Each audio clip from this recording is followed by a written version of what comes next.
सोचिए अगर नतीजों से ठीक पहले अचानक कुछ पोलिंग बूथ पर फिर से वोटिंग का आदेश आ जाए तो क्या ये सिर्फ एक प्रशासनिक फैसला है या फिर कहानी में कोई ऐसा मोड़ है जो सब कुछ बदल सकता है। नमस्कार, आप देख रहे हैं भारत की सच। जी हाँ, पश्चिम बंगाल के साउथ 24 परगना जिला में इस वक्त जो खबर निकल करके सामने आ रही है उसने सियासी गलियारों में हलचल मचा दी है। जी हाँ, 15 पोलिंग स्टेशनों पर फिर से मतदान होगा और वो भी 2 मई 2026 को, यानी आज काउंटिंग से ठीक 2 दिन पहले। जैसे कि 4 मई को गिनती होना सुनिश्चित हुआ है तो 4 मई से पहले क्या हो गया, मतदाता जो कि फिर से करवाने का यहाँ पे आदेश आ गया है। आखिर हुआ क्या कि इलेक्शन कमीशन ऑफ इंडिया को इतना बड़ा फैसला लेना पड़ रहा है। कहानी शुरू होती है मगराहट पश्चिम और डायमंड हार्बर से।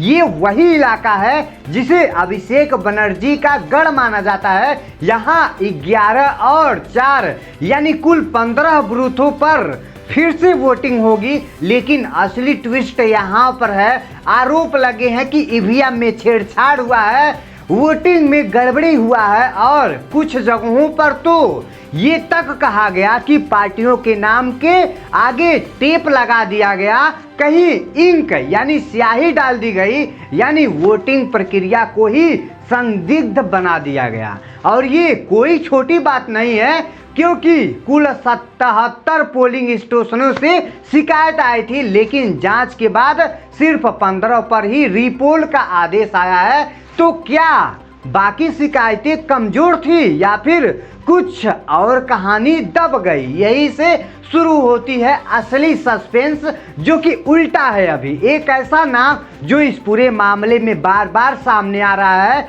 जहां हाई वोल्टेज ड्रामा देखने को मिला, जहां वीडियो वायरल हुए, जहां आरोप लगे कि वोटिंग के दौरान महिलाओं पर लाठीचार्ज हुआ और अब वहां के फैसलों का इंतजार है। क्या वहां भी रिपोल होगा या फिर जो हो गया वही अंतिम निर्णय होगा कि चुनाव आयोग के पास सिर्फ भाई 2 दिन तक ही बचे हैं, यानी 2 मई और 3 मई, 4 को आना ही है, यानी आदेश आएगा भी तो भाई अब 2 ही दिन के अंदर में जहां पर भी रिपोल करना होगा वो कर सकते हैं। पहले वोटिंग तो सही से हुआ ये तो माना जा रहा है, लेकिन सवाल यही है, इतनी बड़ी गड़बड़ियां, इतने आरोप और फिर इतनी बड़ी गलती कहां से आ गई 15 बूथ पर? रिपोल किया ये पूरा सच्चाई, ये कहानी का सिर्फ एक हिस्सा। ध्यान देने वाली बात भी है कि ये आदेश 1 मई की शाम को आया, आखिरी वक्त पर, और जब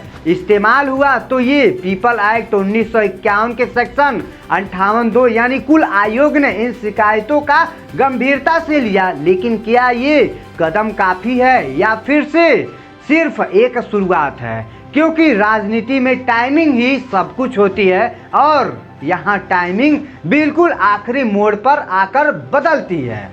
अब 2 मई को क्या होगा, कौन से वोट बदलेंगे, किसका गणित बिगड़ेगा और किसका खेल बनेगा, ये सब तय करेगा ये रिपोल। और शायद नतीजों से पहले ही असली नतीजा सामने आ जाएगा, क्योंकि कभी कभी चुनाव सिर्फ वोट से नहीं फैसलों से जीते जाते हैं और इस बार फैसला आ चुका है।